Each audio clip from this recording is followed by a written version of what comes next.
नमस्कार, capital TV देख रहे हैं आप। मैं हूं आपके साथ अंशिका।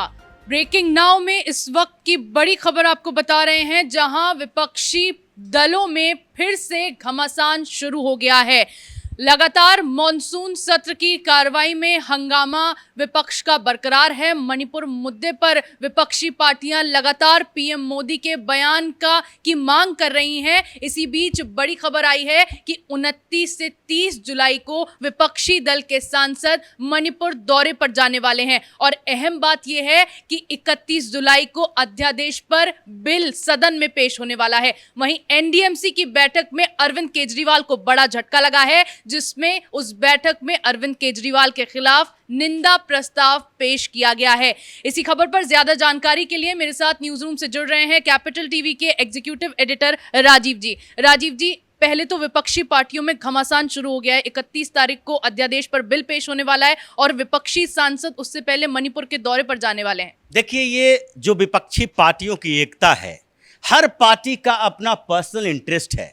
ये स्वार्थों पर आधारित जितनी पार्टियों ने एक साथ आने का फैसला किया है, वो सब अपने अपने पर्सनल इंटरेस्ट से जुड़े हुए हैं। इसलिए इनको एक दूसरे का ख्याल नहीं है, बस अपना ख्याल है। अरविंद केजरीवाल के साथ सोनिया गांधी का झगड़ा इसी मुद्दे पर हुआ है, क्योंकि अरविंद केजरीवाल जो पिछले 2 महीने से एक ही राग अलाप रहा है कि ऑर्डिनेंस को रिप्लेस करने वाला जो बिल है वो पेश हो तो राज्यसभा में दूसरे नेता यानी अपोजिशन पार्टियों को हमारे साथ आना चाहिए, क्योंकि अगर ये बिल पास हो गया तो फिर दिल्ली में उसके नियंत्रण में कुछ नहीं रहेगा। क्योंकि ट्रांसफर पोस्टिंग का मुद्दा जो 2016 से अभी तक लगातार अरविंद केजरीवाल उठा रहा था, जिसके लिए हाई कोर्ट गया, सुप्रीम कोर्ट गया, सुप्रीम कोर्ट से राहत भी मिली, लेकिन उस राहत का क्या करेंगे जब ऑर्डिनेंस पास कर दिया गया कि आपके अधिकार में नहीं है। अब सरकार के पास क्या रहने की बात जो होती है वो सुप्रीम कोर्ट में अभिषेक मनु सिंघवी के तर्कों से पता चलता है। जो सुप्रीम कोर्ट ने अभिषेक मनु सिंघवी ने बार बार कहा कि अगर ट्रांसफर पोस्टिंग का अधिकार अधिकारियों का मुख्यमंत्री के पास नहीं रहेगा तो फिर हमारे पास क्या रह जाएगा। मुख्यमंत्री की बात कोई अधिकारी सुनेंगे नहीं, मानेंगे नहीं, और उसके बाद अरविंद केजरीवाल एक कठपुतली सीएम बनकर रह जाएगा। लेकिन सुप्रीम कोर्ट में इन बातों से क्या लेना देना। और इसलिए जब अरविंद केजरीवाल बार बार नेगोशिएशन कर रहा था तो सोनिया गांधी, राहुल गांधी, खड़गे मान तो गए,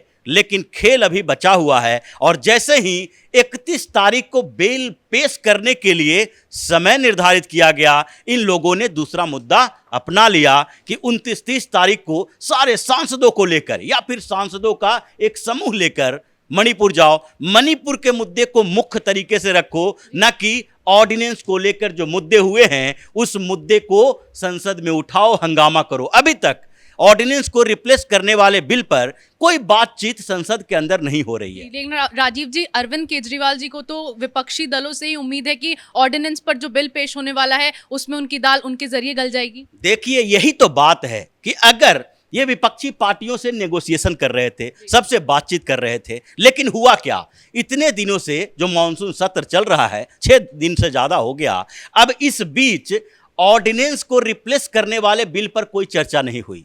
कोई भी विपक्षी पार्टी के नेता इस बात पर हंगामा नहीं कर रहा है कि दिल्ली में जो इन लोगों का कहना है कि लोकतंत्र की हत्या हो रही है, फेडरल सिस्टम को तहस नहस किया जा रहा है, मतलब राज्य सरकार के सारे अधिकार केंद्र सरकार अपने पास ले रही है, क्योंकि यूनियन टेरिटरी दिल्ली जो है उसको एक विशेष अधिकार मिला है, स्पेशल स्टेटस है कि इसके पास विधानसभा होगा, सीएम होगा। तो इसलिए इस बीच चर्चा का पूरा आधार मणिपुर पर चला गया, क्योंकि कांग्रेस का मानना है कि पूरे देश में अगर पीएम मोदी के खिलाफ कुछ बात, कुछ छवि उनकी खराब करने के लायक मुद्दा है तो ये मणिपुर का मुद्दा उठाओ, पीएम मोदी को कटघरे में खड़ा करो। और इसलिए केजरीवाल साइड हो गया। तो क्या मान लिया जाए कि कांग्रेस अपने वादे से अब पीछे हट गई है? इसीलिए तो झगड़ा हुआ। जो आज भी बैठक हुई खड़गे के चैम्बर में, जहां पर ओपोजिशन पार्टी के नेता थे, अरविंद केजरीवाल की पार्टी के नेताओं ने यही सवाल उठाया कि आप हमारे मुद्दे को पीछे छोड़ चुके हैं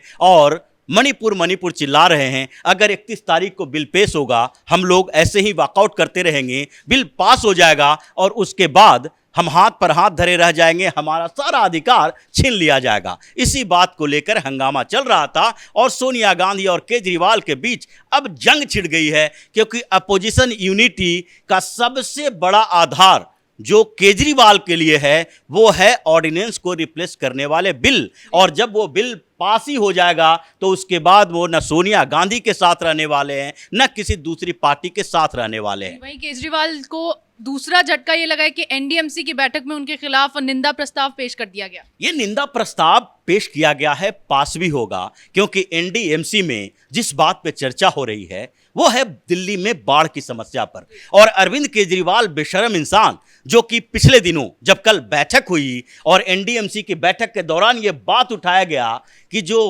कमेटी बनी है फ्लड कंट्रोल के लिए, उसकी बैठक ही नहीं बुलाओगे मॉनसून के दौरान जब बाढ़ आने की संभावना है, तो उससे पहले आपने एक भी बैठक नहीं ली। ये एक साल की बात नहीं है, ये तो नेचर मतलब प्रकृति है, जो प्रकृति के दया पर दिल्ली के लोग रह रहे हैं। पिछले 2 साल से इतनी खतरनाक स्थिति नहीं थी, ज़्यादा बारिश नहीं हुई तो यहाँ पर तबाही नहीं हुई। इस बार बारिश हुई और यमुना का जल स्तर बढ़ा तो तबाही मच गया, क्योंकि अरविंद केजरीवाल 3 सालों से बाढ़ कंट्रोल के ऊपर, फ्लड कंट्रोल पर जो कमेटी है जिसका चेयरमैन खुद मुख्यमंत्री अरविंद केजरीवाल है, उसकी बैठक नहीं ले रहा था। क्योंकि उस मीटिंग में यह तय होता है कि जो सेना के, एनडीआरएफ के और इसके प्रतिनिधि होते हैं, एनडीएमसी के लोग होते हैं, जो पार्षद होते हैं, सरकार के उन प्रतिनिधियों को बुलाया जाता है जो कि इस पर काम कर सकते हैं। और उसमें रणनीति बनाई जाती है कि अगर बारिश ज़्यादा होगी, अगर हथनी कुंड बैराज से पानी छोड़ा जाएगा, यमुना का जल स्तर 205 से 208 मीटर तक होगा, यानी कि जितना जितना बढ़ेगा, कहाँ कहाँ क्या स्थितियां होगी, तो उस समय हम क्या क्या कर सकते हैं। लेकिन केजरीवाल जी तो लगातार यही दावा करते हैं कि उन्होंने हालातों को कंट्रोल कर लिया है। इसीलिए कि 3 साल से बैठक नहीं हो रही थी, कल बैठक हुई, अब बैठक हो गई तो बैठक में यही सवाल पूछा गया कि आपने 3 साल से बैठक तो ली नहीं और आप कह रहे हैं कि स्थितियों को कंट्रोल में रखे हैं। 12,000 से ज़्यादा फ्लड प्लेन के लोग हैं जो मयूर विहार के पुस्ता पे, वहाँ यहाँ ये जो शरणार्थी बने बैठे हैं और उनके लिए व्यवस्था आपके पास कुछ है नहीं। जहाँ जहाँ पानी भरा हुआ है वहाँ के लोग परेशान हैं और धीरे धीरे जैसे ही यमुना का जल स्तर बढ़ता है वैसे ही दिल्ली में हंगामा हो जाता है। लोग डर जाते हैं यमुना के आसपास के एरिया के कि कब हमारे घरों में पानी घुस जाएगा। और आप हैं जो कहते हैं स्थितियों को कंट्रोल में रखे हुए हैं। आपने बैठक नहीं ली, कोई रणनीति नहीं बनाई। जब इन बातों की चर्चा हो रही थी तो कल अरविंद केजरीवाल जो घोर बेइज्जती हुई मीटिंग के दौरान, उसके बाद मीटिंग छोड़कर भाग गया, जिसका वीडियो भी सोशल मीडिया पे चल रहा है कि कैसे अरविंद केजरीवाल बीच मीटिंग से बेइज्जत होकर भाग रहा है। तो अब इस निंदा प्रस्ताव से कैसे दिल्ली सीएम की मुश्किलें बढ़ेंगी? देखिए, निंदा प्रस्ताव मतलब बेइज्जती होना। अरविंद केजरीवाल के खिलाफ निंदा प्रस्ताव पेश किया गया है, यानी कि उसकी आलोचना की गई है एनडीएमसी के माध्यम से और लोगों को यह पता है, इसलिए अब प्रोटेस्ट करने की भी व्यवस्था की जा रही है कि एनडीएमसी के पार्षद जो हैं प्रोटेस्ट करेंगे, बताएंगे कि अरविंद केजरीवाल के कारण, उसके जो निष्क्रियता है उसके कारण दिल्ली के लोगों को ये बाढ़ का शिकार होना पड़ा है। ये जो पानी भरा पड़ा है वो अरविंद केजरीवाल की वजह से भरा पड़ा है, क्योंकि ये इतने दिनों तक सोया हुआ रहा। इसको पता ही नहीं था कि जब परेशानियां बढ़ेगी तो इस बार वो एलजी या पीएम मोदी को जिम्मेदार नहीं ठहरा सकता, क्योंकि पहले जो स्थितियां थी थोड़ी अलग थी। इसलिए 3 साल से अरविंद केजरीवाल ये बैठक नहीं लेता था और जब भी बाढ़ की समस्या आए, पानी भराव हो, जल भराव हो, तो जिम्मेदारी किसके ऊपर?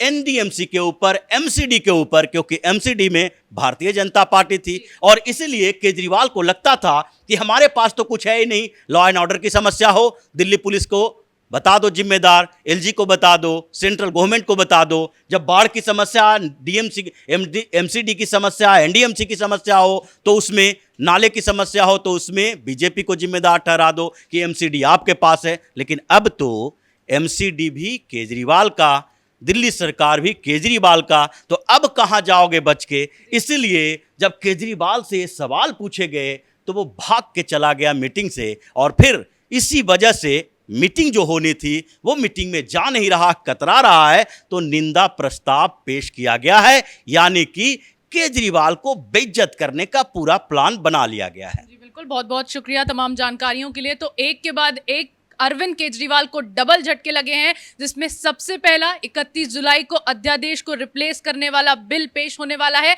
लेकिन उससे पहले विपक्षी दलों के सांसद 29 से 30 जुलाई को मणिपुर के दौरे पर जा रहे हैं, जो अरविंद केजरीवाल के लिए पहला झटका है। और दूसरा झटका ये कि दिल्ली में फ्लड कंट्रोल को लेकर जो भी दावे अरविंद केजरीवाल ने किए थे दिल्ली सरकार के, वो पूरे दावों की पोल खुल गई है। और अब एनडीएमसी की बैठक में अरविंद केजरीवाल के खिलाफ निंदा प्रस्ताव पेश कर दिया गया है, जिसके बाद जो दिल्ली सरकार समेत अरविंद केजरीवाल के लिए एक बड़ी बेइज्जती मानी जा रही है। इस बड़ी खबर में फिलहाल मेरे साथ इतना ही। कैमरा पर्सन अशोक के साथ मैं अंशिका, कैपिटल टीवी।